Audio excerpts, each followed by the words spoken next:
Hey everybody, it's me, DeoGenZ, and today we're starting out in Pokemon Crystal in Diglett's Cave. A bunch of Diglett popped out of the ground. I was amazed! And carried down the river of Diglett. Every time I'm walking down this cavern of Diglett Cave, I always am reminded of the anime episode when the Digletts were going wild and trying to disrupt a construction site. They would carry everything, including the machines, out of the area by Diglett dig, tree out, treehouse, moving them through the ground. Too bad there's no environmental justice like that in the real world. But this guy up here is very happy that he has a visitor. He does not make his house easily accessible, or it was pretty accessible, I suppose, when it comes to Diglett's Cave, but with that Snorlax blocking the way, it must have... Tina Lass! This chick calls every episode. You know, I don't want to give you shout-outs. Next time you call, I am going to have to cut you. I am just going to cut the footage. That's what I'm going to do. Yeah, click goodbye. I may not have... I do not want to answer the phone button in this game, but I have an editing tool. So I'll do that next episode. I'll be looking out. Maybe she won't call so much now that we threatened her. And this young lad here, walking in the grass, off in the corner there, he wants a battle. And we're coming up to Pewter City in this episode. The city that I saw when I was very young playing this game. I guess, I don't even know how old I was when it was... Who knows? When Crystal came out. Back then, when I was a noob. That was when I thought if I could just hack my way through the wall, there was a secret town. And I'll show you guys why. It's over by the museum where it looks like it's an accessible alleyway. And I always thought, if I could just hop over there. If somebody made a ROM hack and it was called The Other Side of Pewter City, I would play that and LP it on this channel in a heartbeat. So, any ROM hackers out there, I would love to promote you if you did such a game. But in Pewter City, there are plenty of things to do if it was the past. Unfortunately, Pewter City is kind of washed out. Can't go to the museum anymore. It's closed down. The only thing that we can do, and we need to do to continue our Kanto journeys, is go to the gym. The trainers of this gym use Rock-type Pokemon. The Rock-type has high defense. Battles could end up going long. Are you ready for that time? Are you ready for long, hard rock battles? This kid never heard of a water Pokemon, has he? He's never experienced any grass types before. This is going to be embarrassingly fast. And Sandslash, isn't that a ground type? I always thought it was a ground type. I didn't know it was a rock type as well. Maybe he's just messing with us and making us off our guard, thinking that there's going to be rock types, so we launch a lightning strike on it. Now that I think about it, if Onix is only a rock type, and he wasn't a ground type, then what happened in the anime when he tripped the sprinklers? Ash's Pikachu tripped the sprinklers?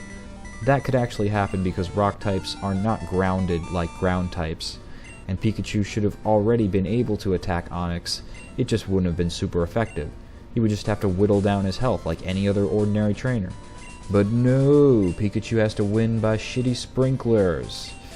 I don't see that as a fair battle, but okay. Brock accepted it. So let's see if he'll accept defeat so easily this time. I'll tell you one thing, it's not the same Brock that we've seen in the anime. Ho ho no. Brock in Crystal has a whole new revamped team. It's better than he was when he first came out in Red, Blue, and Yellow. Now he has a mixture of current-gen Pokemon, second-gen Pokemon, and the dreaded past-gen Pokemon. Gen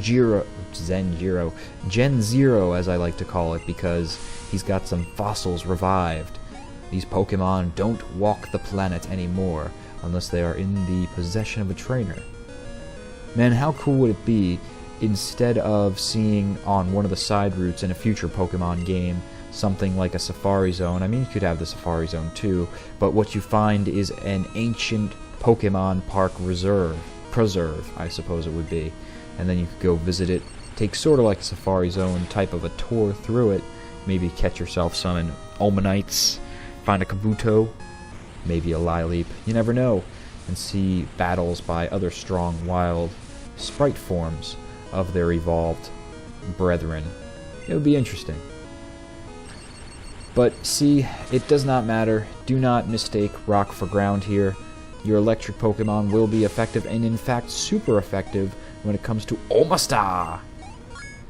I actually have to show that. I might have already shown it in a video on my Pokemon figure collection video for Planet Poke, but I found an Omastar coin, or I was traded an Omastar coin, and I forget what I traded back for it. I know it was something not worth the coins, but somebody was, I guess, being very nice to me and giving them, and they were awesome. They were these really solid, seemingly gold, I'm sure there's some other type of metal, coins with Omastar sticker, but well plated on there, and it was kind of indented in there as well. So it was awesome. But Omastar with Brock, he cannot back that Thunderbolt or Thundershock that you may send at him. Hey, go ahead, get crazy, use a Rain Dance and then unleash Thunder like there's no tomorrow. If you use Rain Dance at the start of this battle, you may temporarily power up Omastar being a water type, but with your automatically hitting Thunder, I'm just giving him a chance here, giving him at least the satisfaction to kill one of my Pokemon. Plus, I think the Kabutops sprite is badass, so I want to see it as long as possible. It's a shame it has to die so soon, isn't it? But if you use Rain Dance, you will power up, have an unlimited Thunder, and be able to use Hydro Pump on the rest, or Surf even. A Surf with Rain Dance is deadly. Use Surf on the rest of his team. And I said he has 2nd gen. I have not seen any 2nd gen rock types yet. And off the top of my head, I don't recognize what any rock types besides Larvitar in the 2nd gen there were. Maybe I'm thinking a bit short-sighted. I thought Dunsparce was a normal type. He just lived in caves. Ah, well, I'm sure you all will comment to correct me, and that will be cool. But if you don't have water types, if you don't have a Thunder Electric combo with Rain Dance, the trusty Grass type will do good here too.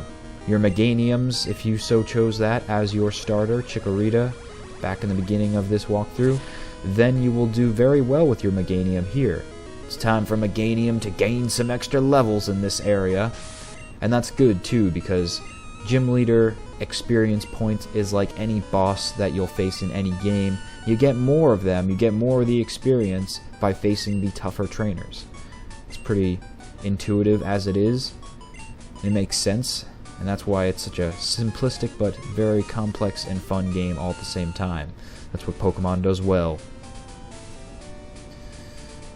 Yep, I enjoyed our battle too, Brock.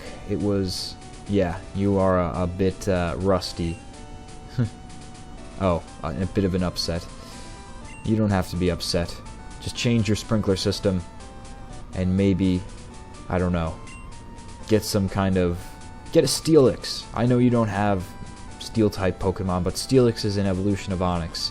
Your Onix is not evolved, and it is already the 2nd gen Brock. It's time to evolve. Put a metal coat on that thing. It's too bad I can't trade back and forth in the emulators. If anybody knows a tutorial of how to do that, let me know, because I would love to get Steelix. But see that path there that runs behind? But I'd love to get a Steelix in any other trade Pokemon, if you know how the tutorial goes. Ah, it's closed for renovations. Well, I don't... was the renovations... yes, I guess the renovations... see this path?